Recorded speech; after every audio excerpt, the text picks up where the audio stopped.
통상법 제12강 시작하겠습니다.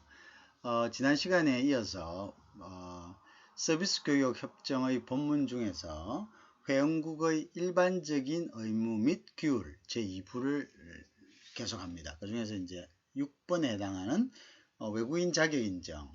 이 외국인 자격 인정이란 것은 그러니까 이제 관련 국가와 체결한 상호 협정이나 협약에 기초하거나 자발적으로 이를 부여할 수 있다는 거죠. 그건 무슨 말이냐? 우리가 서비스 공급자에 대한 인가, 면허, 자격 기준에 대한 국가 간 차별 수단이나 그다음 또 서비스 무역 상황이 위장된 제한 조치가 되는 결과가 되어서는 아니 된다. 이게 무슨 말이냐? 곧 설명드리겠습니다. 이제 우리가 예를 들어서 의료 행위 자체를 이제 국내에서는 아직은 외국인 의료 자체를 이제 외국인 투자 지역에서만 외국인 투자 법인, 그러니까 의료법인을 인정을 하고 있죠. 그 외 지역에서는 이제 아직은 외국인 투자에 의한 이러한 의료 서비스가 일단 안 되고 있습니다. 그죠? 자, 근데 이제 이런 것들을 인정할 때 그러면 의사의 자격이라든지 뭐 면허라든지 이런 것을 어떻게 하느냐 이거죠. 그죠? 이런 것들은 이제 협정상에서 강제 지울 수는 없는 거죠. 예를 들어서 뭐 미국에서 의사 면허가 있는 사람을 한국에 와서도 똑같이 의료행위를 할 수 있게 한다든가 역의 경우도 있겠죠. 그러면 뭐 동남아 지역에 있던 사람들을 또 뭐 국내에서 또 역의 경우 이런 것들은 나름대로의 어떤 좀 이런 의료인들의 어떤 수준도 또 뭐 하나의 잣대가 될 수가 있겠고요. 또는 이제 공급 면에서의 어떤 수급 면에서의 어떤 의료 인력이 너무 또 이렇게 증가한다. 뭐 이런 부분들도 문제가 될 수 있겠죠. 그래서 여러 가지 국가마다 개별적인 사정이 있어요. 그래서 이것을 일방적으로 협정해 가지고 우리가 다자협정처럼 일률적으로 적용하는 것은 무리가 있습니다. 그죠? 그리고 또 아시다시피 상품협정하고 달리 서비스협정은 그 기준이 모호하죠. 어떤 기준이 없습니다. 서비스라는 것은 각자 받아들이는 입장에서 틀려지고요. 또 그 가치 자체도 획일적으로 통일시킬 수가 없는 거죠. 그죠? 자, 그래서 이제 이러한 경우에는 각국이 서비스 협정은 앞전에도 말씀을 드렸다시피 각 나라에서 양의에 의해서 서로 간 이제 쌍방 간, 그죠? 쌍방 협의에 의해서 서비스 협정에 대해서 서로 간 개방하고 싶은 나라 간의 협의에 의해서 양어했을 때 비로소 또 양어했을 때도 포지티브 방식이죠. 그래서 구체적으로 될 수 있는 것을 서비스를 그 나라에 가서 서비스를 할 수 있는 그 부분에 대해서 구체적으로 스케줄표에 기입된 거에 대해서만 허가를 하는 거죠. 그죠? 자, 그렇다 이거죠. 그래서 그걸 이제 포지티브 방식이라고 이야기하죠. 이게 전체적인 취지입니다. 그래서 어떤 외국 자격에 대한 인정 또한 이것을 이제 각국의 국내 규제로 합법적인 규제가 될 경우에는 그것을 인정하고 있다. 이제 이렇게 보는 것이 일반적입니다. 그죠? 그렇다. 그래서 이걸 강제적으로 일률적으로 어떤 나라에 갖춘 면허를 이 나라에서 인정해 줘야 된다. 뭐 이런 건 아닙니다. 그죠? 이런 것들은 아니다. 단지 이제 가이드라인을 이제 제시하는 것에 머물러 있다는 거죠. 자, 이해하시겠죠? 그 다음에 이제 독과점 서비스 공급자. 어떤 부분이 있습니까? 이제 서비스 분야에 있어서 특히 통신, 그죠? 철도, 항공 또는 국가기관 산업 분야는 대다수 국가들이 독과점 체제를 유지하고 있습니다. 그죠? 이거는 이제 어떤 거냐면 철도라든지 항공이라든지 이걸 민간 부분에 이렇게 해놓으면은 너무 이제 이게 국민 생활이 직접적으로 직결되죠. 예를 들어서 뭐 요금을 인상한다. 이래 되면 이제 이게 직격탄이 되니까 이런 것들은 대부분 뭐냐면은 국가가 국가들이 이걸 갖다가 독과점을 하면서 유지하고, 우리도 마찬가지 아닙니까?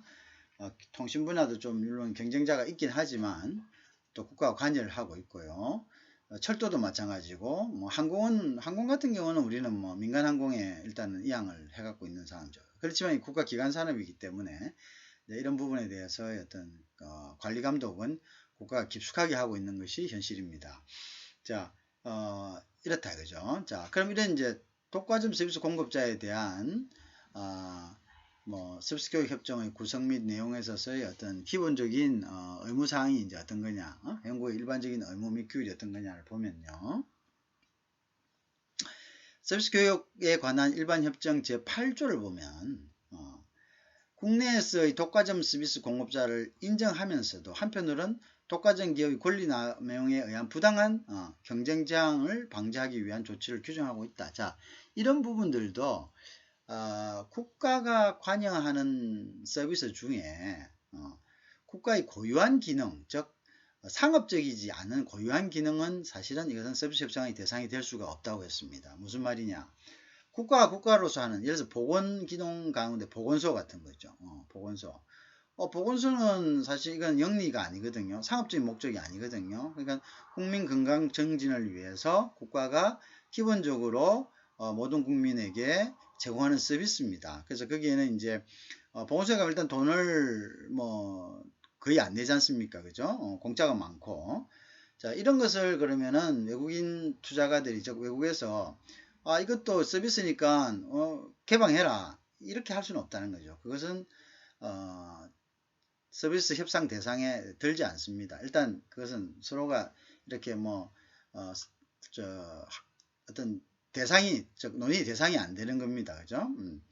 자, 그런데 이제 독과점이라 하더라도 철도, 통신, 항공 운송 같은 것들은 원칙적으로는 이것은 상업적 행위입니다. 국가가 하는 행위지만 이런 상업적 행위의 어떤 국가의 행위들은 이것이 국가가 주관하는 국가 기관 산업 분야라 할지라도 사실은 서비스 협상 대상이 되는 겁니다.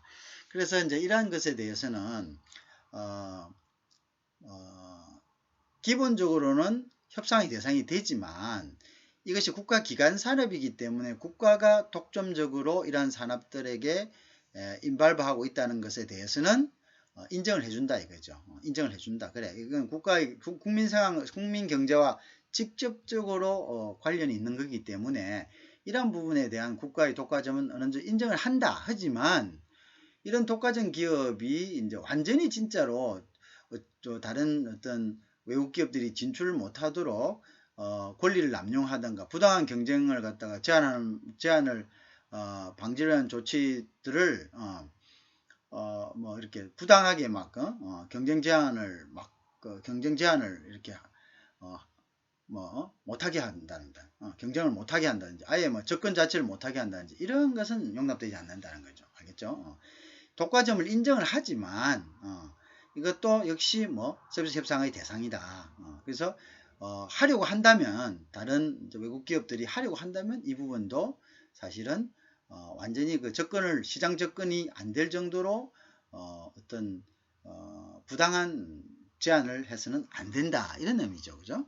그런 이제 의미가 되겠습니다.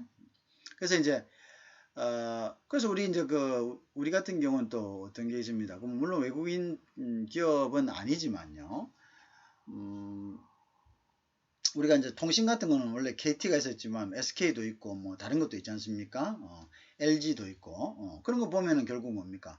독과점 한다고 할 수는 없는 거죠. 오픈된다. 당연히 오픈돼야 될 부분이고요. 그죠? 그런 것들을 이제 우리가 보면 이제 이거는 부당한 경쟁을 제한한 것이 아니기 때문에 국내 기업이지만 비록 근데 이게 국내 기업에 국한되지 말고 뭐 국내 기업이니까 그냥 봐준다. 어차피 우리 돈이니까 이런 개념이 아니라 외국에서 투자하는 기업들도 국내 기업과 국내 내국인 대우를 해서 국내 기업과 똑같은 조건으로 경쟁할 수 있게, 그리고 거기에 대한 누리는 혜택도 똑같을 수 있게 그렇게 이제 규정을 갖다가 정비해 나가는 것이 필요하다라는 것을 이제 이야기합니다. 자, 그 다음에 독과점 서비스 공급자에 좀 더 살펴보면요. 각 회원국은 자국 내의 독점 및 베타 서비스 공급자, 그러니까 이해가 독점 서비스를 공급함에 있어 체국대의 원칙 및 구체적인 약속에 어긋나게 행동하지 않도록 보장해야 된다. 그죠? 체국대의 원칙은 뭡니까? 예를 들어서 자기가 예를 들어서 국가가 어떤 국가가 이렇게 한다 합시다. 국가가 예를 들어서 지금 우리가 지금 철도 산업, 그 한국 철도 한다 이거 독과 좀 하고 있다. 근데 이제 그 철도 산업에 대해서 다른 하나의 철도 사업 일부분을 예를 들어서 우리가 KTX도 있고 또 뭐가 있습니까? 산천도 있고 이렇게 있지 않습니까? SRT도 있고 이렇다. 근데 이제 예를 들어서 그러한 철도 서비스 공급자들이 이렇게 있는데 지금 사실은 그 세 개 다 이제 국영이죠. 그죠? 국가가 운영하는 건 마찬가지인데 근데 이제 일부 노선에 대해서 어떤 특정한 외국인 투자자한테 이걸 갖다가 외국인 기업에게 이제 어느 정도 허가를 했다. 그러면 다른 투자자들에게도 똑같은 조건을 갖다가 조건으로 허가를 해야 된다 이 말입니다. 무슨 말인지 알겠죠? 근데 이제 어떤 데는 주고 어떤 데는 안 주고 이렇게 하면 그것은 체국대우 원칙에 어긋난다. 그죠? 자, 그리고 이제 보장해야 되고요. 그 다음에 이제 우리가 이제 그 같은 법 21조에 보면은 양업표 스케줄 수정에 관한 규정에 따라 스케줄 수정이라는 것은 수정을 함부로 할 수 없고 그죠? 이제 수정이 될 경우에 이제 어떻게 하라 뒤에 나옵니다. 그 규정이 있습니다. 그죠? 그 규정에 따라서 이제 엄격하게 처리돼야 된다는 거죠. 그리고 한번 스케줄표에 기재된 것은 번복할 수가 없습니다. 그죠? 그것을 추가해가지고 또 경쟁을 막거나 이렇게 정정할 수가 없습니다. 그죠? 그런 부분들을 이야기하는 거죠. 자, 그래서 체국대의 원칙, 즉 어떤 국가의 독과점 사원에 대한 진입에 대해서 특정한 기업에 대해서 어떤 혜택을 줬을 때는 그 혜택은 똑같이 다른 엔트런트들, 다른 지원자들에 대해서 똑같이 줘야 된다. 그렇지 않고 편애하거나 아니면은 아예 경쟁 자체를 접근 자체를 제한하는 행위는 그것은 제소의 대상이 된다, 분쟁의 대상이 된다 그런 이야기를 하는 것이고 이제 그런 면에 있어서는 일반적인 의무를 회원국들 모두가 지고 있다 이런 것을 이제 의미하는 겁니다. 그 다음에 이제 영업 관행에 대해서 한번 보겠습니다. 그래서 우리가 영업 관행은 영어로 이제 비즈니스 프랙티스라고 합니다. 그래서 어떤 공급자의 영업 관행은 그죠? 해당 분야의 경쟁을 제한하는 결과가 되고 그로 인한 서비스 매우자 영업 관행이다. 자, 이제 영업 관행이란 것이 비즈니스 프랙티스인데요. 이것이 이제 이러한 관행 때문에 이게 관행이란 것이 이제 계속적으로 뭔가 좀 법적인 어떤 그런 근거와는 관계없이 해왔다 이겁니다. 그것이 옳든 그렇든 간에 해왔기 때문에 그것이 이제 새로운 엔트런트들에게는 불합리한 거죠. 불합리한 거. 그죠? 불합리한 거. 저거 왜 저렇게 하지? 저건 조금 잘못된 건데. 근데 이제 이쪽에서는 우린 그거는 우리 관행으로 우리 습관으로 그냥 해오는 거다. 자, 그러니까는 바꿀 수 없다. 자, 이런 것들을 이렇게 바꿀 수 없다. 이렇게 주장할 수 없다는 거죠. 이렇게 하면은 그러한 자기들의 관행 때문에 새로운 그 진입자들을 갖다가 제한하는 그러한 상황이 돼서는 안 된다. 이런 이야기입니다. 그죠? 자, 그러니까 이제 어떤 거냐면 예컨대요. 회원사가 있다고 합시다. 회원사들이 운임을 갖다가 일정하게 합의한다. 자기들끼리 카르텔을 형성해갖고 담합을 하는 거죠. 그 다음에 이제 서비스 내용을 갖다가 통일하는 이런 것들 있지 않습니까? 많습니다. 그죠? 동종업체들끼리 이제 이렇게 카르텔을 형성해가지고 야, 우리 이럴 때는 보상해주지 말고 이럴 때는 이렇게 하고 그 다음에 스케줄도 토요일, 일요일, 주말에는 이렇게 좀 줄이고 아니면 또 역으로 평일에는 줄이고 주말에 손님이 많으니까 주말에 늘고 그 다음에 어디 가는 노선도 뭐 한 달에 2번씩만 하고 이렇게 딱 이렇게 일정에 합의하거나 일정에 담합입니다. 약관은. 그 다음에 무슨 뭐 운행 도중에 무슨 문제가 발생해 가지고 배상을 해줘야 될 때도 배상 범위를 우리 똑같이 이렇게 여기까지만 하자 이렇게 하는 거죠. 그 자기들 관행이라 하죠. 자, 근데 이제 새로운 엔트런트들은 어떤 식이냐? 이제 거기 들어가려고 해요. 그래서 자기가 이제 주말에도 운행을 하고 싶고 사람들이 다른 회사가 안 할 때, 왜냐하면 새로운 진입자들은 기존의 어떤 프랙티스들보다 기존의 어떤 기업들보다 뭔가 새롭거나 좀 획기적인 것을 제공해야지만이 마켓에 살아날 수가 있잖아요. 그래서 자기네들은 이제 운임도 좀 내리고 그 다음에 주말에도 좀 운행을 하려고 하는데 기존에 이제 이런 회원사들이 협회를 조직해 가지고 그런 것을 못하게 방해하거나 아니면 뭐 그런 것을 했을 때는 뭔가 굉장히 좀 굉장히 옆에서 뭐 어떤 영업이 될 수 없게끔 막 이렇게 한다라고 했다고 합시다. 이런 행동하면 안 된다는 겁니다. 그죠? 이런 게 있으면 국가가 나서서 이런 걸 막아야 된다는 거죠. 왜냐하면 이것은 뭡니까? 이것은 영업 관행이다. 이런 영업 관행이 다른 사람이 들어가서 어떤 서비스 무역을 하는데 방해가 되어서는 안 된다. 그걸 방해했어도 안 된다. 이런 이야기죠. 그죠? 그런 이야기를 지금 하고 있습니다. 그래서 서비스 교육에 관한 일반 협정 제9조를 보면요. 독과점 서비스 공급자를 제외한 서비스 공급자의 특정 영업 관행이요. 경쟁을 제한하고 그로 인하여 서비스 무역을 제한할 수 있다는 것을 인정했습니다. 그죠? 이제 독과점 서비스 공급자라는 것은 국가를 제외하고 그 다음 다른 서비스 공급자들이 그죠? 아까 같은 이제 회원사들이 운임하고 여러 가지 이제 뭡니까 보상약관 같은 걸 갖다가 그죠? 그 운임약관, 회원약관을 갖다가 통일시켜 가지고 똑같이 천편일률적으로 다 같이 한다. 그러면 이제 서로 간에 조금씩 이제 살아남는 거죠. 그러니까 경쟁을 안 하니까 자기들은 그대로 자기네들이 권리나 이득을 유지를 하는 거죠. 그죠? 그래서 예를 들어서 좀 더 싼 가격에 들어오는 이런 업체들은 못 들어오게 하니까 그러니까 똑같이 뭐 손해보는 거 없이 나눠 먹는다는 거 그런 꼴이 되겠죠. 그죠? 그래서 이제 서로 이제 자기네들이 이제 칼텔 형성해서 담합을 하는 거죠. 그죠? 그건 안 된다. 이거죠. 쉽게 하면 그런 이야기죠. 그죠? 그래서 이제 그러한 영업 관행을 유지하고 있는 회원국들은요, 다른 회원국 요청이 있을 경우 이러한 영업 관행을 철폐를 목표로 한 협의에 임해야 됩니다. 그죠?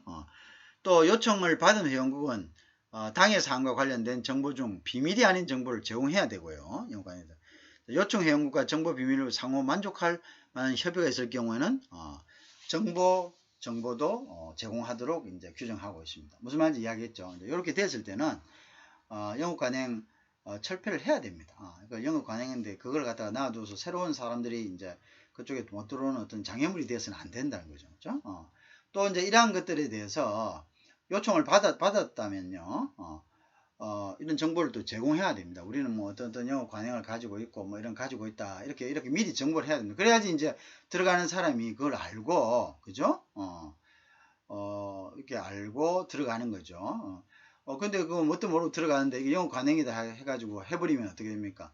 그냥 투자만 하고 거기서 뭐 사실 영업도 되지도 않고 이렇게 되는 거죠. 그래서 들어가기 전에 어떠한 영업 관행이 있다는 걸 정보를 제공해야 되군요. 그 다음에 이제 그런 영업 관행 중에서도 기업의 비밀과 관련되는 또 영업 우리는 뭐 우리 회사는 뭐 이런 배가 많이 없기 때문에 그래서 뭐 우리 회사는 뭐 이렇게 선장들이 토요일에는 일을 안 할래 하기 때문에 뭐 이런 것들이 있을 거란 말입니다. 그죠? 그것은 어떻게 보면 기업 내부적인 이야기죠. 그죠? 근데 이제 우리는 토요일 날 영업 안 한다 이렇게 했는데 그럼 영업 왜 안 하느냐? 그냥 안 한다 이렇게 할 수는 없다는 거죠. 이제 예를 들어서 내부적인 사정이 그 기업의 어떤 비밀을 요하는 비밀 보호에 관한 것이라도 서로 합의가 된다면은 그래서 그러면 뭐 너희들 뭐 내가 이야기하는 거 일단 누설을 하면 안 돼.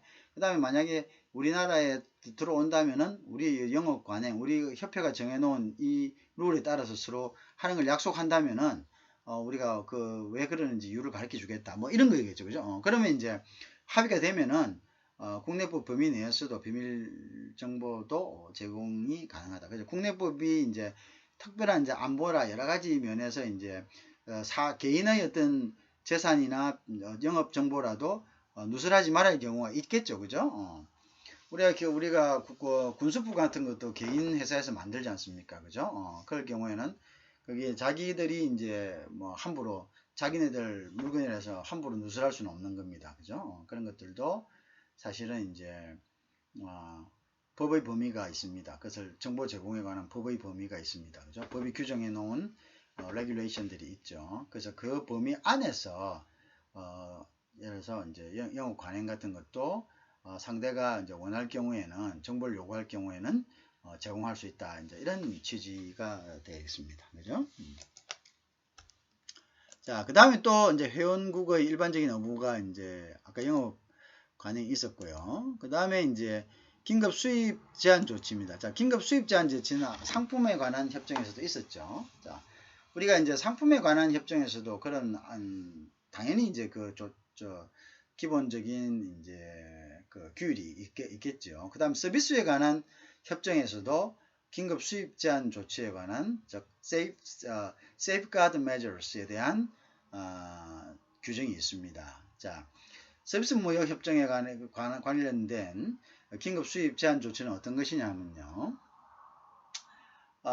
외국인 공급자의 경쟁적인 서비스 공급으로 인해 갖고요. 자국의 서비스 공급자의 심각한 피해가. 자, 상품에서는 상품이었죠. 상품은 보이는 것이었습니다. 비저블한 거였죠. 그게 이제 냉장고, 세탁기 뭐 이런 것도 될 수가 있겠고요. 또는 뭐 여러 가지 아이템이 될 수가 있겠죠. 자, 근데 그때는 이제 하나의 상품이었고요.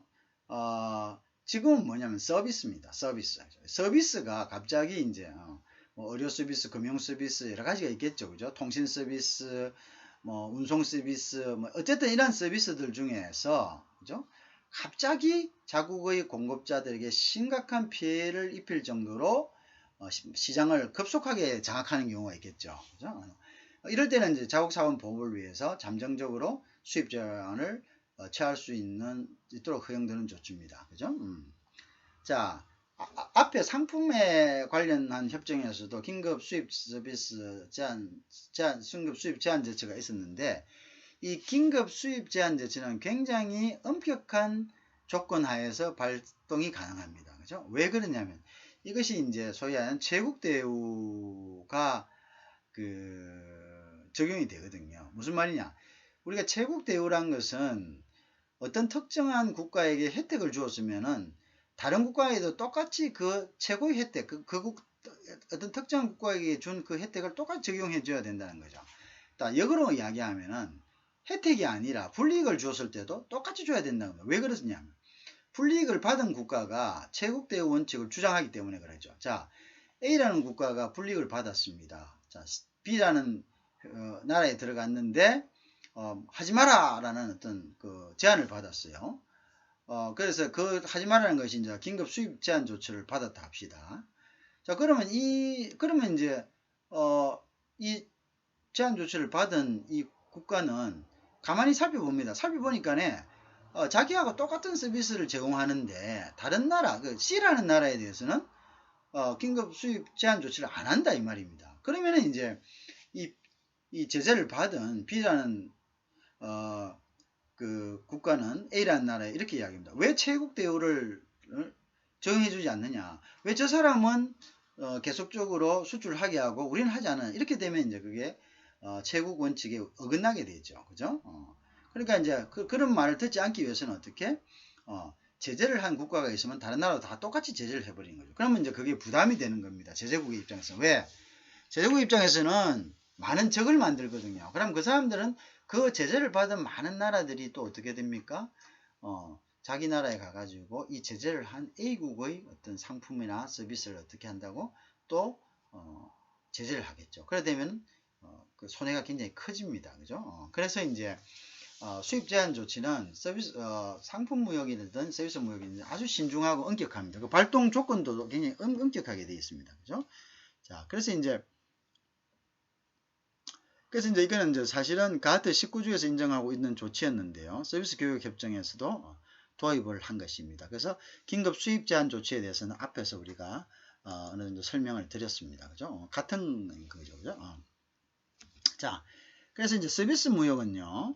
상품 무역과 근본적으로 다른 개념에서 접근하고 있습니다. 그죠? 상품 무역은 국경을 넘는 어떤 물리적인 물건이 있습니다. 그죠? 눈에 보이는 물건이 있기 때문에 중요한 것은 상품의 어떤 자유로운 국경을 넘나드는 자유로운 교역을 하기 위해서는 제일 큰 장애가 뭐냐면 관세입니다. 그죠? 그래서 관세를 철폐하는 것을 가장 큰 목표로 했습니다. 상품 무역에 관한 협정에서는. 근데 서비스 무역은 국경을 넘나들면서 스탠바이 하면서 허가를 받는 게 아니라 이미 본토에 들어가서, 그죠? 들어가서 어떤 영업 활동을 하기 때문에 제일 중요한 것은 관세가 아닙니다. 관세가 아니고 그 나라에 들어가서 그 나라의 어떤 그러한 분야에 자기들이 원하는 분야에 접근할 수 있는 접근성, 시장 접근성이라는 것이 굉장히 중요하고요. 두 번째는 이제 시장 접근성을 한다 할지라도 어떻게 그 나라에 있는 기업과 똑같은 권리와 의무를 갖다가 부여받아야 됩니다. 그래야지만 자유롭게 영업이 가능하죠. 이런 것을 갖다가 우리가 내국민 대우 원칙이라고 하죠. 그래서 중요한 것은 내국민 대우 원칙과 시장 접근성이 서비스 협정에서는 굉장히 중요하다. 이제 그것이 이제 상품 무역과는 다른 이제 그런 점이죠. 그래서 지금까지 그래서 이제 이렇습니다. 그죠? 그래서 서비스 교육 협상에서 긴급 수입 제한 조치는 가드 19조의 긴급 수입 조치 규정하고는 조금 다릅니다. 그죠? 왜 그러냐면요. 일단 긴급 수입 제한 조치를 발동하려면 자국 산업의 피해 정도를 갖다가 측정을 해야 되는데 상품 같은 경우는 지금 들어와갖고 상품이 예를 들어서 수출구의 상품이 얼마가 팔렸다는 건 세관에 들여다보면 수량이 나오기 때문에 딱 알게 돼요. 그래서 곱하기 얼마 하면 딱 손해본 자국 기업이 팔지 못했던 것은 결국 수출 기업이 판 것이 되거든요. 그러니까 딱 계산이 나옵니다. 그죠? 딱 계산이 나오는데 이 서비스라는 것은 무형의 재원이기 때문에요. 나오지 않습니다. 그죠? 나오지 않습니다. 그죠? 그래서 이제 이것은 계산이 굉장히 힘들죠. 그죠? 그래서 산업피해에 대한 개념 정립이 힘들어요. 그죠? 조치판이 구체적으로 제시하지 못했습니다. 그죠? 그래서 이게 서비스 무역의 특성상 기술적인 어려움으로 인해서 세부 규정을 마련하기 힘듭니다. 그러면 이게 와서 서비스 무역이 들어와 가지고 자국의 산업을 갖다가 파괴를 했을 때 그러면 얼마 정도 파괴되느냐 계산해 보자. 이게 힘들다. 그죠? 안 보이니까요. 그죠? 물리적으로 빨리 계산하기 힘듭니다. 그죠? 자, 그래서 이제 서비스 무역에서의 긴급 수입 제한 조치는 자, 차별하지 마라. 이 정도입니다. 그냥 추상적인, 선언적인 차별, 무차별. 만약에 수입 제한 조치를 할 때는 모두 다 수입 제한 조치 해라. 뭐 이런 거죠. 무차별해야 된다. 자, 무차별해야 된다. 그다음에 이제 협상을 할 때는 뭐 이런 절차에서 협상을 해야 된다. 이런 원칙론에 관한 규정만을 두고 있습니다. 왜? 이거는 기술적인 어려움이 크죠. 뭐 개개의 서비스에 대해서 하나하나 전문가가 들어가지고 절차에 따른 규범과 거기에 따른 손해배상의 산출과 뭐 이렇게 복잡합니다. 그죠? 그러니까 이거는 뭐 굉장히 정형화 시킬 수가 힘들다. 물리적으로 딱 뭐 상품 수 곱하기 손해 본 거 뭐 이래 갖고 이렇게 나오기 힘들다 이거죠. 그래서 그냥 이러할 경우에는 무차별 원칙의 기초를 둬야 된다. 수입 제한 조치는 수입 제한 조치를 한 국가에 하면은 다른 국가에 똑같이 해야 된다. 그건 뭐냐? 최고 원칙에 따른 거죠. 혜택도 한 국가에게 주면 다른 국가 똑같아야 되고 규제도 마찬가지다 이거죠. 똑같이 줘야 된다. 그죠? 그 다음에 이제 협상 일정은 이런 경우에는 협상을 위해서 며칠 이내 또 며칠 이내 며칠 이내 이런 식으로 타임테이블을 만들어 놨을 뿐이지 구체적인 이제 어떤 건 어떻게 하라 이런 이제 디테일은 없다 이제 이런 이야기가 되겠습니다. 그죠? 자, 다음에 이제 본문 내용 중에 회원국의 이제 일반적인 의무 및 규 서비스 무역 자체에 대한 자유화는요 국경 간 공급이나 상업적 주제에 의하든 구체적인 양은 specific commitment에 대한 협상을 통해 다양한 결정될 수 있습니다. 어떤 방법이든 거죠. 일단 양화된 서비스 분야에 대한 서비스 거래에 관련된 자금을 보장해 주는 부분, 당연한 거 아닙니까? 자, 서비스 하겠다. 너희, 상업적 주제란 것은 뭡니까? 법인을 만들겠다는 거 아닙니까? 그죠? 또는 국경간 공급원은 뭡니까? 그냥 그 안에서, 자기 나라에서, 그죠? 뭐, 그냥 자기의 어떤 소유물을, 서비스, 그 서비스는 이제 대표적인 게 어떤 거였습니까? 국경은 자기 나라에서 다른 나라로 이제 서비스를 하는 것이 이제 운송업 같은 경우였죠. 항공이나, 그죠? 그냥 자기 비행기를, 자국 비행기를, 대한항공이 여기 있으면서 어디로 가는 거죠? 미국으로, 뭡니까? 노선을 가지고 있는 거죠. 그게 대표적인 거죠. 국경강, 그죠? 그때는 뭡니까? 비행기를 보내죠. 자, 이런 것들. 아니면 이제 그 나라에 가가지고 법인을 세우는 거. 그게 상업적 주제라 합니다. 그죠? 상업적 주제. 자, 어떤 경우든 간에, 그죠? 서비스 무역을 하면 이제, 스페시픽 커미트먼트 양어표에 기입을 하죠. 어떤 것들 하겠다. 왜? 서비스 무역은 쌍방 간의 무역이기 때문에 양어표에 기입한 것만 인정을 해줍니다. 그래서 우리가 파지티브를 하죠. 파지티브 방식이죠. 양어표에 기재하지 않은 거는 어떻게? 업종은 그거는 인정 안 합니다. 그죠? 그래서 어쨌든 양어표에 기입합니다. 그죠? 자, 그래서 이제 기입했으면 그 다음 뭐 해야 됩니까? 자, 그 다음에 이제 상업적 주제 하려면 어떻게 돼? 돈을 보내야죠.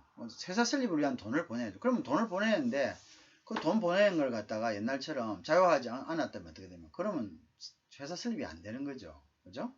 그러니까 이제 이럴 경우에 어떻게? 자금을 이동을 보장해 주는 것은 굉장히 중요한 거죠. 자, 그래서 서비스 교육에 관한 일반 협정 제11조를 보면요.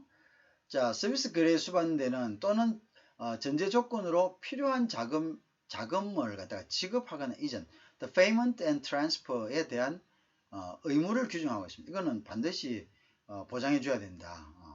할 수 있도록 해줘야 된다. 이렇게 된 거죠. 그죠? 조금 오탈자가 조금 있네요. 그래서 자, 서비스 무역의 자유화가 실제에서는 개방을 약속한 서비스의 경우 만약 이에 대한 필요한 자금을 이동을 보장해 주지 않으면 어떻게 됩니까? 거래가 안 되는 거죠. 제한되는 거죠. 그리고 또 자유화 자체의 의미가 상실되는 거죠. 당연한 거 아니겠습니까? 돈이 안 오는데 구체적으로 그것을 실천하기 위한 도구가 오지 않는데 어떻게 그게 양음만으로는 그냥 하나의 공허한 메아리일 뿐이죠. 실질적으로 이걸 실천하는 것은 뭔가 자금이 이동이 된다. 그럼 자금의 이동과 지급에서는 반드시 그것은 수입국이든 수출국이든 그것을 어떻게 보장해 줘야 되는 거죠. 그죠? 그것이 보장해 줘야 된다. 물론 그것이 뭐 외화 도피를 위한 것이라든지 여러 가지 다른 목적으로 될 때는 그거는 이제 규제를 할 수 있지만은 그렇지 않고 순수하게 서비스 무역을 위한 자금 이동은 직업을 위한 자금 이동은 당연히 보장해 줘야 되는 것이 맞는 거죠. 자.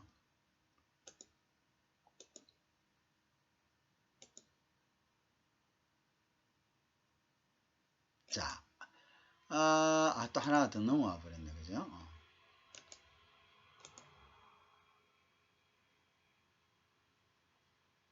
자, 그 다음에 이제 어떤 거냐면요. 또 지급 및 이전 보면요. 경상거래에 대한 지급의 제한 금지와 관련하여 각 회원국은요. 국제수지 관련 긴급 수입 제한 조항, 그죠? 제12조에서 규정한 상황을 제외하고는 구체적으로 약속한 분야에서 발생한 서비스의 대가를 지급하고요. 급료를 송금하고요. 그 다음에 영업수익을 송금 등 경상거래에 대한 국제지급 및 이전을 제한해서는 안 되죠. 당연한 거 아니겠습니까? 그날 장사에서 벌은 거 모국으로 보내는데 못 가게 하고 그건 안 됩니다. 그죠? 이제 그런데 이제 우리가 국제수지하고 관련돼 가지고 그거는 이제 제한이 가능합니다. 그죠? 그거는 이제 긴급 수입 제한 조항에 그 제한이 이제 그런 경우를 갖다가 예외적으로 긴급 수입 제한 조항에 돈을 갖다가 즉 지급 및 이전을 어떤 정도 제한하는 규정들이 있습니다. 이제 국제수지상에 이제 어떤 자국의 어떤 밸런스 오브 페이먼트가 이제 떨어져 가지고 이게 최소한의 이제 돈을 이제 IMF나 이런 데서 이제 공고하는 그런 가이드라인을 지켜야 되는데 지금 이제 외화가 없어가지고 외화가 바깥으로 반출되는 것 자체를 이제 통제해야 될 때 이럴 때는 예외적으로 인정해준다 이거죠. 그렇지 않고는 투자한 기업이 그 해외에서 그 투자지에서 얻은 수익을 갖다가 다시 본국으로 갖다가 송금하는 것, 그죠? 또는 이제 노동자들이 거기 있으면서 받은 월급을 갖다가 송금하는 거, 이런 건 보장해줘야죠, 당연히, 그죠? 뭐 당연히 보장해야 됩니다, 그죠? 그건 이제 제안에서는 제안한다면 그거는 뭐 일단 국제 자유무역을 갖다가 방해하는 그게 되겠죠. 그 다음에 이제 자본이동 제한 금지와 관련해서 각 회원국은 국제통화기금 요청이 있거나요. 국제수지 관련 긴급 수입 제한 조항, 즉 12조에서요. 규정한 사항이 있습니다. 예외를 인정해 주는 거죠. 그죠? 자, IMF에서 야, 이거 안 된다. 저 나라에 지금 돈 다 나가면 안 돼. 저는 그러면 좀 이런 경우에, 그죠? 저 밸런스 오브 페이먼트에서 이제 우리가 출동이 지금 막 있는데 지금 급하게 지금 결제해야 될 수도 있는데 지금 이거 바깥으로 돈 다 빼가지고 나가보면 안 되는 경우가 있겠죠, 그죠? 이런 경우를 제외하고는 구체적인 약속이나 서비스 분야에 관련해 자회사나 자회사 설립에 필요한 자본금 와야죠. 자본금 없으면 설립 안 되죠. 그것을 이제 주재하기 위해서죠. 따라서 그런 기업 청산에 따라 자본금을 반출하는 경우에는 자본 이동을 제한해서는 안 됩니다. 기업 끝나고 이제 본국으로 가기 위해서 이제 다 정리하고 가는데 돈 못 가져가 이러면 그거 안 되죠, 그죠? 그건 다 이제 정산하고 가는 것은 다 우리가 보전을 해줘야 된다, 상호간에. 그게 이제 회원국이 가지는 뭐라고요? 일반적인 의무와 규율에 해당됩니다, 그죠? 그 다음에 이제 아까 예외를 이야기했습니다. 국제 수지 관련 수입 제한을 갖다가 조치하는 경우인데요. 밸런스 오브 페이먼트, 국제 수지 관련자, 자, 그 뭐냐, 수입 수출을 해서 내가 이제 너무 수입이 너무 많다. 이래 되면 자국 돈이 다 어디 갔습니까? 다 나간 거예요, 수입하기 위해서. 자, 이러면 수입 계속하면 어떻게 되면 거들나죠, 그죠? 그러면 수입을 제한할 수 있다는 거죠. 이건 국제 수지 관련해서 딱 보면 그거는 명백하게 나오지 않습니까, 그죠? 그 나라의 어떤 외환 부분을 갖다가 이렇게 스탁 부분을 보면은 당연히 알 수 있는 거죠. 그래서 국제 수지 관련 수입 제한이죠, 그죠? 그래서 이제 restriction to safeguard the balance payment, 그죠? balance of payment, 그죠? balance of payment 국제 수지입니다, 그죠? 그 balance of payment에 관하여서 제한적으로 수입을 갖다가 세프가드를 발동하는 경우입니다. 자, 이거는 이제 각국이 국제수지는 이제 수입과 수출이죠. 그래서 이제 심각한 어려움이 발생한다. 즉 수입이 더 많다 이 말이죠. 그게 이제 자국의 국제 수입을 보호해야 되죠, 그죠? 그럼 수입이 더 많다는 건 자기 달러가 없다는 이야기입니다, 그죠?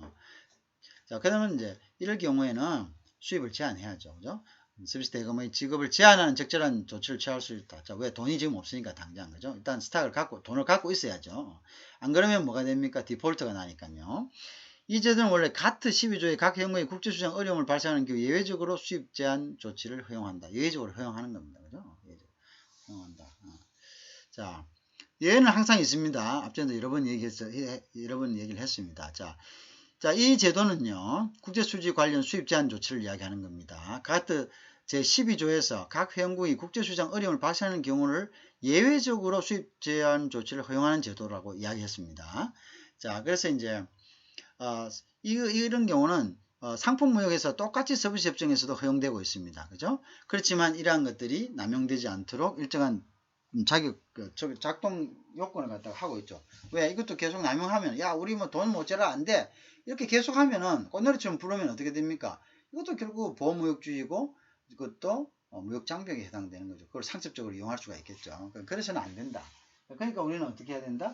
여기에 대해서 뭘 한다고?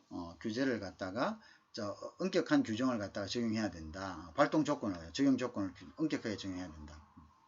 그래서 서비스교역안 일반 협정에서는 각 회원국들이 국제수지와 대외자금상의 심각한 어려움이나 그러한 위험이 있을 경우를 구체적으로 약속된 서비스 무역과 관련된 대급 지급이나 이전에 대한 제한 조치를 취할 수 있어요. 구체적으로. 그러니까 위협이 있어야 되는데요. 위협이 있어야 되는데 이럴 때는 할 수 있다. 특히 개도국에 대해서는 경제개발계약이나 경제전환정책의 수행에 사용할 적절한 금융재산, Financial Reserve, Financial Reserve를 위해서 이러한 제한 조치가 필요하다는 점. 자기들 경제 수행을 해야 되는데 그냥 과다하게 말이죠. 돈 가지고 있는 외환 가지고 있는 사람들이 과다하게 달러 시세를 써버리고 사치품 구입하고 이러면 종치잖아요, 그죠? 그러면 되나 안 되나? 안 되죠. 그럴 때는 어떻게? 우리가 이제 금융자산을 보호해야 돼. 좀 있어야 돼. 그래서 파이낸셜 리저브가 있어야 돼.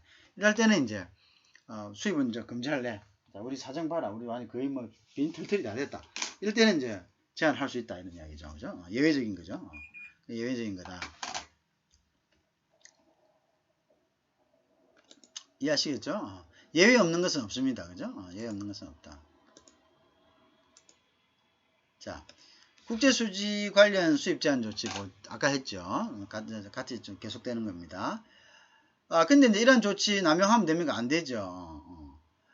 따라 이런 이제 수입 제한 조치가 어떤 특정한 서비스 산업을 갖다 보호하기 위해서 상습적으로 취하거나, 그죠? 그러면 회원국에 따라 차별적으로 어떤 나라는 못 들게 하고 어떤 나라는 들어오게 하고 이렇게 하면 되나 안 되나? 이렇게 하면 안 된다. 못 들게 하면 똑같이 못 들게 해야지. 왜 어떤 나라는 되고 어떤 나라는 안 되냐? 그렇게 해서는 안 된다, 그죠? 차별해서는 안 된다, 그죠?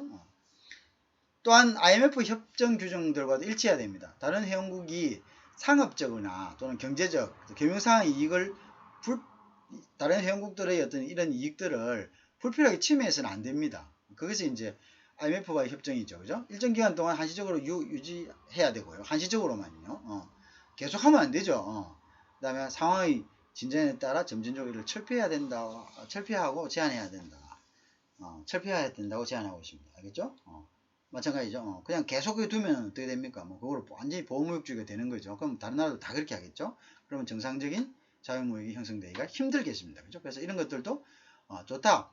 너희들 국제수지에 관련해서 수입 제한 조치를 해라. 그래. 사정을 보니까 그렇구나. 근데 이것도 무기한적으로 허용하는 것이 아니다는 거죠. 이것도 어떤 기한을 두 가지고 그 기한 안에 해야 된다 이거죠. 그다음 기한이 지나면 다시 이거를 풀어야 된다는 거죠. 자, 그런 거죠. 자, 그 다음에 이제 또한 이제 이런 것들이 이제 수입 제한 조치를 해가지고 이제 투자할 수 있는 투자 어떤 등이 진척된 기업들에 대해서 상업적, 경제적, 금융상의 이익을 불필요하게 침해해서는 안 됩니다. 이런 케이스가 당연히 있겠죠, 그죠? 그리고 이것도 한시적으로만 유지해야 됩니다. 수입 제한 조치, 긴급 수입 제한 조치는 한시적으로, 그죠?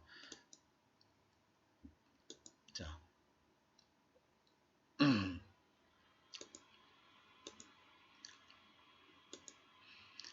자, 그 다음에 정부 조달에 관해서요. 정부 조달, 즉 government procurement에 관한 이제 각 회원국들의 일반적인 의무가 어떤 것이 있냐면요. 정부 조달이 큽니다. 정부 조달이 보통 GDP의 한 10에서 15%를 차지합니다. 엄청나죠, 그죠? GDP의 10에서 15%. 그러니까 정부에서 구입하는 겁니다, 그죠? 그 양이 그렇게 많습니다. 그날의 GDP의 한 10에서 15%가 정부 조달입니다. 그죠? 조달청에서 조달하는 거 있죠. 그거죠. 자, 이거는 이제 관용으로, 그러니까 국가기관용으로 구매되고, 그 다음에 구매가 돼가지고 이걸 다시 파는 것이 아니죠. 그죠? 상업적 판매 등을 위한 서비스 공급을 사용할 목적으로 갖지 않은 정부기관들을 구매 행위죠. 그죠? 이건 순전히 이제 관용인 거죠. 그죠? 이러한 정부기관들이 조달 행위를 규율한 법률, 규정, 요건들은 서비스교역간 일반협정의 최국 대우죠. 최국 대우, 시장 접근, 내국민 대우 규율이 적용되지 아니합니다. 무슨 말이냐? 정부의 순수한 아까도 이야기했죠. 서비스 교육에 있어서 자, 상품 교육은 좀 틀렸죠. 그죠? 상품 교육은 그죠? 근데 서비스 교육 같은 경우는요. 이러한 그 정부의 고유한 행위들, 그죠? 정부가 이것을 그냥 관용으로 구매된, 다시 상업용으로 재팔지 않는, 보통의 기업들은 구매해서 이걸 상업용으로 팔지 않습니까? 이익을 창출하기 위해서. 근데 이제 정부 조달이라는 그 자체의 개념은 이익을 내기 위해서 상업용으로 다시 팔지 않고 단지 기관용, 즉 정부가 그것을 국민을 위해 쓰기 위해서, 국민을 위한 복지 향상이나 또는 국민을 위한 어떤 여러 가지 이제 발전된 삶을 위해서 쓰기 위해서 구매하는 서비스죠. 쓰기 위해서 구매되는 이런 서비스에는 똑같이 외국인들에 대해서 똑같이 국내인과 같이 대우해주고 시장 접근할 수 있게 해주고, 그 다음에 어떤 특정한 외국 기업에 대해서 혜택을 준 것을 다른 모든 기업들에 대해서 다 똑같이 정해주고, 이렇게 하는 것, 이 원칙이 이런 경우는 제외된다. 그러니까 이제 국가가 구매하는 관용 서비스에 대해서는 국가는 이러한 그 의무를 지킬 필요는 없다. 이거죠. 그러니까 그건 자기들이 어느 정도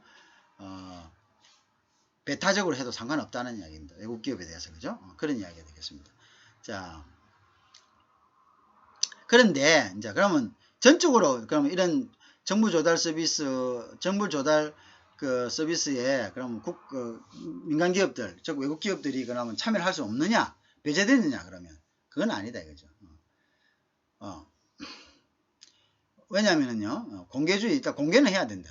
여타 의무 조항은 적용이 다 됩니다. 그 다음에 이제 그리고 이제 되는데 이제 이런 부분들은 아직 이제 그 뭡니까 정부 조달 부분에 대해서는 어떻게 서비스 부분에 대해서는 뭔가 좀 스페시픽하게 좀 특별하게 구체적으로 요까지만 딱 이렇게 해놨어요. 해놓고 그 다음에 공개주의에도 공개해야 된다고 공개주의를 우리가 배웠습니다. 그 다음에 뭐 다른 조항들은 적용된다 이렇게 했을 뿐이지 선언적인 했을 뿐이지 여기서 구체적으로 그 다음에 전적으로 배제되지 않는데 이 전적으로 배제되지 않는 범위가 어떤 거냐 이런 거에 대해서는 어떻습니까? 구체적으로 디스크립션 해놓은 게 없다는 거죠. 그래서 이제 앞으로 이 서비스 무역이라는 게 뭐라고 해야 했습니까? 이게 구체적인 양자 쌍방 협정에 의해 가지고 양화되는 겁니다. 그러니까 이게 이제 다자간 협정, 이게 딱 대표들이 모여갖고 타결딱 해갔다가 전부 다 이렇게 일률적으로 이렇게 되는 것이 아니고, 이것은 쌍방간, 즉 서비스 무역을 개방할 의사가 있고 참여할 의사가 있은 그런 쌍방 국가 간이 앉아가지고 양어에 의해서 자기들이 이제 어떤 스케줄표, 소위 하기에는 일단 계약서에 의해 가지고 어떻게 서로가 이제 개방하는 그런 특성이 있기 때문에요. 서비스는 상품 무역하고 틀리게 해요. 그죠? 그래서 이제 이러한 것에 대해서는 너가 굳이 있잖아요. 뭔가를 이렇게 데피니트하게 아주 명확하게 정해놓지 않았고 그냥 협의에 의해 갖고 나중에 쌍방간 협의하면서 어차피 그거는 두 사람 간에 양어표에 의해 가지고 서비스 범위라든지 권리 의무에 대해서 규정해 두면 된다. 이런 정도로 이제 규정을 해 놓은 겁니다. 자, 그래서 이제 무슨 말인지 알겠죠? 특히 이제 정부 조달 시장에 대해서는 그렇게 해놨다. 그래서 명확한 게 없다 이거죠. 그래서 이제 재협상의 대상으로 남겨두고 있는데 재협상 할 때 해라. 그죠? 그런데 이제 그 이후에 재협상이 이제 된 것은 많이 진척이 됐죠. 자, 그 이후에 재협상이 진척돼 가지고 이제 우리나라 같은 경우는요. 우리나라 같은 경우에는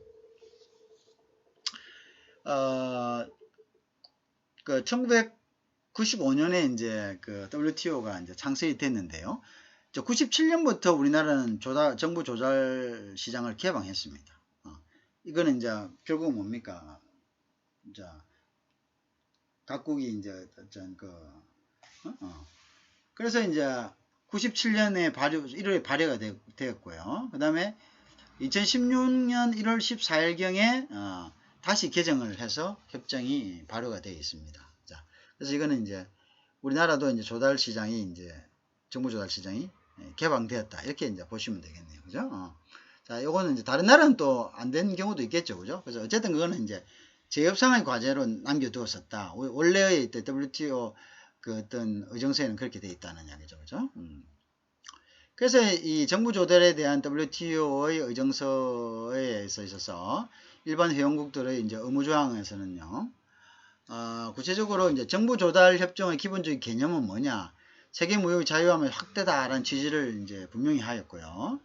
내국민 대우 및 무차별 투명성의 원칙을 하여 상호주의에 기초하자. 그죠?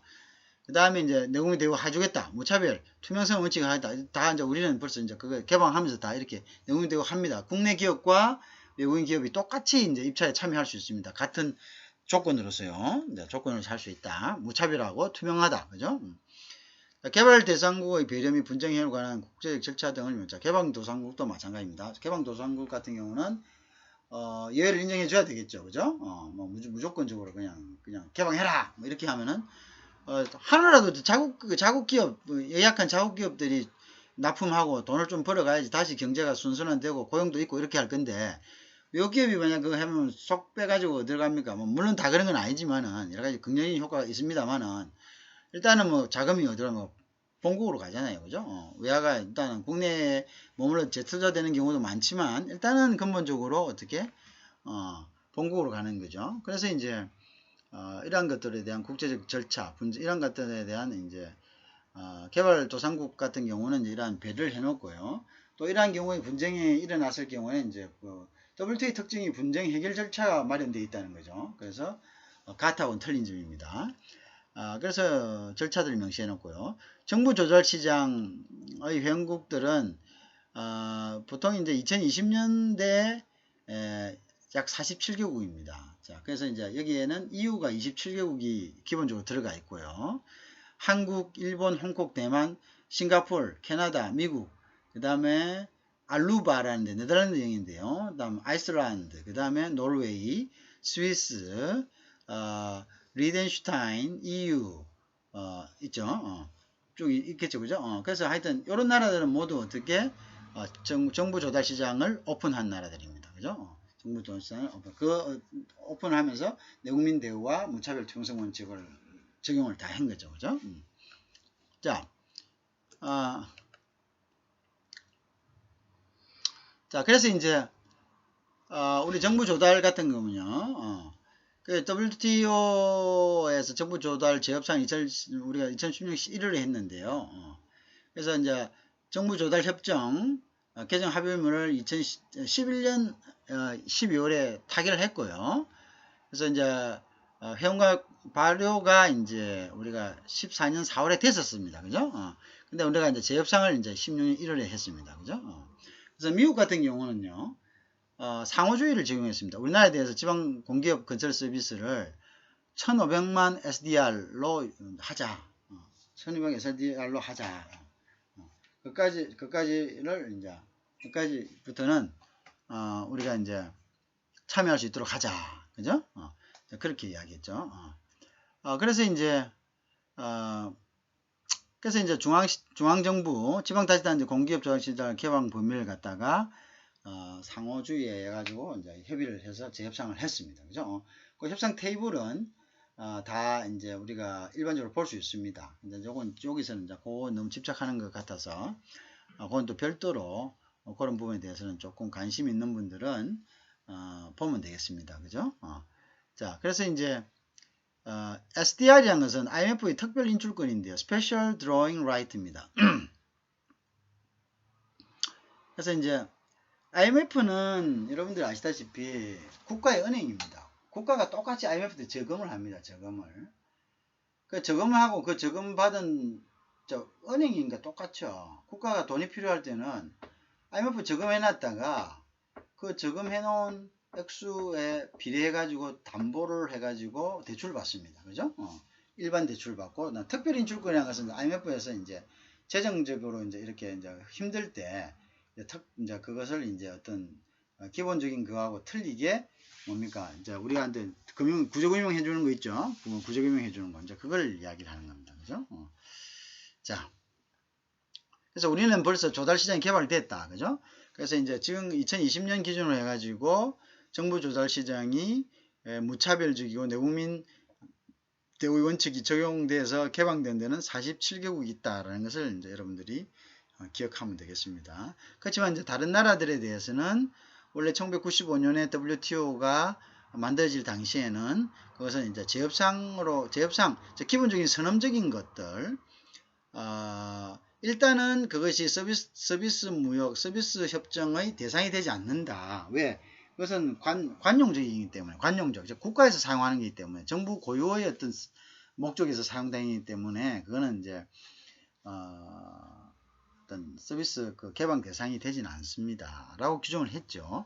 자, 그렇지만 서로 합의한 경우에는 그거 아무 의미가 없습니다. 그거는 이제 합의하면은 합의한 게 우선입니다. 그래서 그렇게 합의해가지고 정부 시장을 서로 열자고 한 국가가 2020년 기준으로 해서 47개국이다. EU 27개국이 포함된 이제 47개국이다. 자, EU 28개국에서 어떻게 됐죠? 영국이 빠져나갔으니까 이제 27개국이 된 거죠. 자.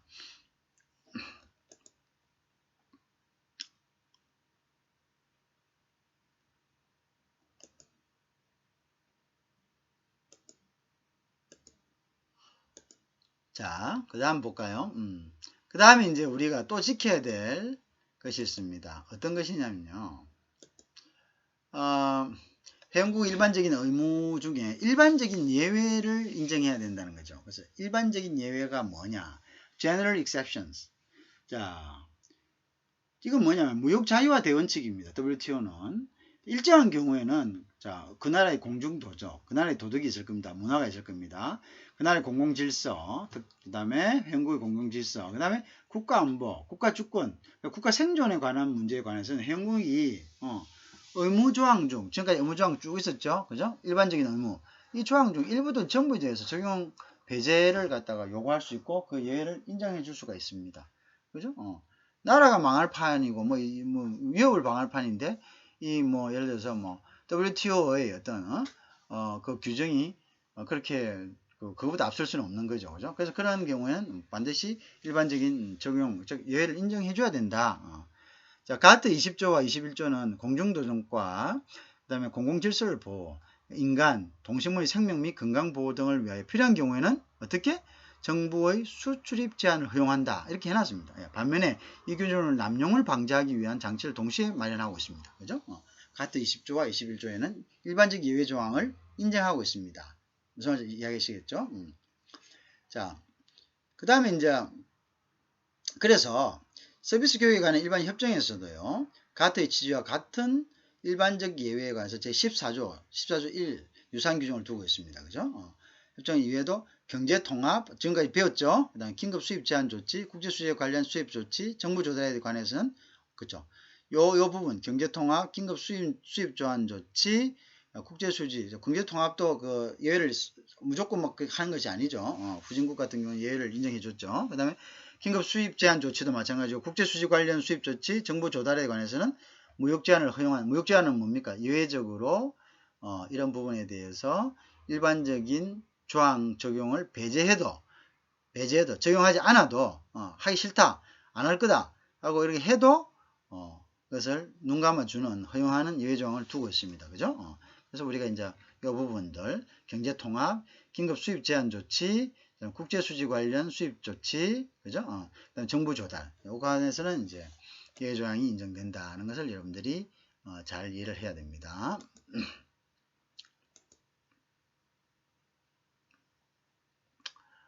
자, 자, 그래서 이제 일반적인 예외 다시 조금 더 보면요. 자, 서비스 교육에 관한 일반 협정에서는요. 자, 아까 이야기했죠. 공중도덕, 공공질서, 인간 또는 동식물의 생명 및 건강을 보호하기 위해서 사기 범죄 행위를 방지하기 위해서 서비스 계약의 불이행 효과를 처리하기 위해서 또 개인 프라이버시 및 개인 기록, 그 다음에 구자 비밀번호 안정 등을 위해서 취해지는 조치들은 일반적인 예외사항이다. 이런 것들은 이제 일반적인 예외사항이죠. 그죠? 이 경우에는 시장 접근, 내국민 대우, 체국 대우 등 이 협정이 규정하는 상황에 대해서 예외를 인정받을 수 있습니다. 그죠? 이럴 경우에는 이제 예외적으로 우리가 똑같이 대우를 안 해도 되는 겁니다. 그죠? 무슨 말인지 알겠죠? 자, 그래서 이제 예외적으로 이제 적용을 똑같이 안 돼 할 수 있다는 거죠. 이거는 우리 공중도덕에 어긋나 공중질서 때문에 그거는 인정할 수 없어. 똑같이 해줄 수 없어. 그 다음에 여러 가지가 있죠. 사기 범죄 행위를 방지하기 위해서도 마찬가지고요. 그다음 서비스 계약의 불이행 효과를 처리하기 위해서도 그렇죠. 그다음 개인 프라이버시하고 개인 기록을 갖다가 바깥으로 유출되면 안 되겠죠. 구자 비밀번호도 마찬가지겠죠. 이거 자 내국 기업에는 제공해도 외국 기업에는 안 돼. 이렇게 할 수 있겠죠. 안전등 그죠. 비밀보호 안정 등을 위해 취해준 조치들은 일반적인 예외에서 거부할 수 있다는 거죠. 그런 이야기입니다. 또 정보 공개하는데, 그죠? 정보 공개한다, 그죠? 자, 정보 공개하는데 중대한 안보 이익을 반하는 것을 보여주는 정보의 비공개 조치 된다 이거죠. 예를 인정. 자, 누구에게? 다른 나라 사람들에게 어떤 회원국이 자국의 중대한 안보 이익을 확보하기 위해 군사 시설을 공급할 목적으로 제공되는 서비스 공급 관련 조치. 이것도 외국인들 안 돼, 너희들 안 돼, 할 수 있다 이 말이죠. 국가 안보상 예외 조치 안 된다. 이거는 우리 군사에 관련된 건데 이걸 갖다 너희들이 서비스 하다 보면 우리 군사에 대한 거 다 알게 돼. 그럼 이건 안 돼. 이거는 너희들한테는 외국인들한테 일단 안 돼. 자국민을 대상으로만 서비스를 자국민만 서비스를 공급할 수 있어. 핵물질과 관련된 것도 마찬가지죠. 뭐 이렇게 하는데 뭐 핵물질을 외국 자국민이 아닌 다른 사람을 건드려 가지고 나중에 큰 문제를 만들 수 있겠죠. 그 다음에 이제 전쟁 및 긴급 상황에서 똑같이 대우해달라면 됩니까? 안 되죠. 그죠? 그 다음 국제 평화와 안전을 유지하고 유엔 헌정상의 의무를 준수하기 위해서 취하는 조치들은 이것은 예외적으로 똑같은 체국 대우나 그 다음에 내국민 대우를 적용하지 아니할 수 있다 이거죠. 이것은 안전에 관한 경우니까 자기들이 우선적으로 신뢰가 가는 사람들에게 어떤 편의적으로 차별적으로 어떤 특혜를 줘도 이것은 예외적으로 인정된다 이런 이야기입니다. 무슨 말인지 이해하시겠죠? 그래서 이런 일반적인 예외에 대해서는 또한 회원국들이 이것을 인정해야 될 의무가 있다. 그죠? 그래서 회원국들이 일반적인 의무다. 자, 그래서 일반적인 예외까지 했습니다. 그죠? 자, 그 다음에 이제 조금 더 보면요. 조세 문제와 관련해서 내국인 대우와 체국 대우에 대한 예외조항을 두고 있습니다. 그죠? 조세 문제도 마찬가지입니다. 그죠? 내국민 대우에 대한 예외로서는 특정 회원국의 영토 내에서 그건 무슨 말이냐면요. 특정 회원국 내의 영토 내에서 비거주자인 서비스 공급자의 소득에 대한 조세의 부과와 징수가 징수하겠죠. 그 다음에 차별이라 하더라도 이쪽 공평하고 효과적인 조세 부과를 보장하는 경우에 허용된다 이거죠. 무슨 말이겠죠? 이중과세 방지라든지, 그죠?